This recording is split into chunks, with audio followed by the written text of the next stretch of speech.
मैं हूं भगवान जगन्नाथ।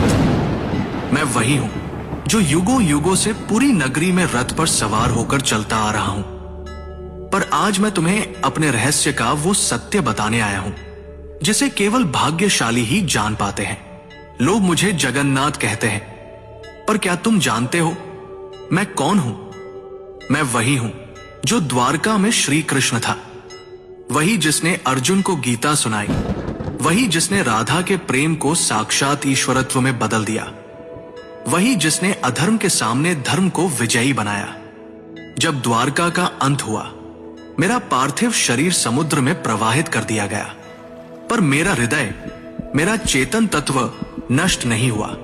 समुद्र में एक दिव्य काष्ठ पवित्र लकड़ी के रूप में प्रकट हुई और बहती हुई पुरी के तट पर आई। उसी समय राजा इंद्रद्युम्न ने मुझे स्वप्न में देखा। हे राजन, ये कोई साधारण लकड़ी नहीं, ये मेरा शरीर है, इससे मेरा विग्रह बनवाओ। राजा ने आदेश दिया। मूर्ति बनाने के लिए एक वृद्ध पुरुष प्रकट हुए। उन्होंने कहा, इन्हें गुप्त रूप से बनाऊंगा, कोई द्वार मत खोलना। वो कोई और नहीं, स्वयं विश्वकर्मा थे। जब मूर्तियां बन रही थी, रानी की चिंता बढ़ी। द्वार खुलवाया गया। मूर्तियां अधूरी थी। मेरे हाथ नहीं थे, मेरे चरण नहीं थे, पर तभी आकाशवाणी हुई, यही मेरा विराट रूप है, यही मेरा जगन्नाथ स्वरूप है, जहां मैं हर सीमा से परे हूं। जो मूर्ति नहीं, चेतना है, जो धर्म का रक्षक है। राजा ने मेरे उस दिव्य हृदय को मूर्ति में प्रतिष्ठित किया। वो हृदय जो श्री कृष्ण रूपी मेरी चेतना का केंद्र था, वो आज भी मेरी मूर्ति में वास करता है।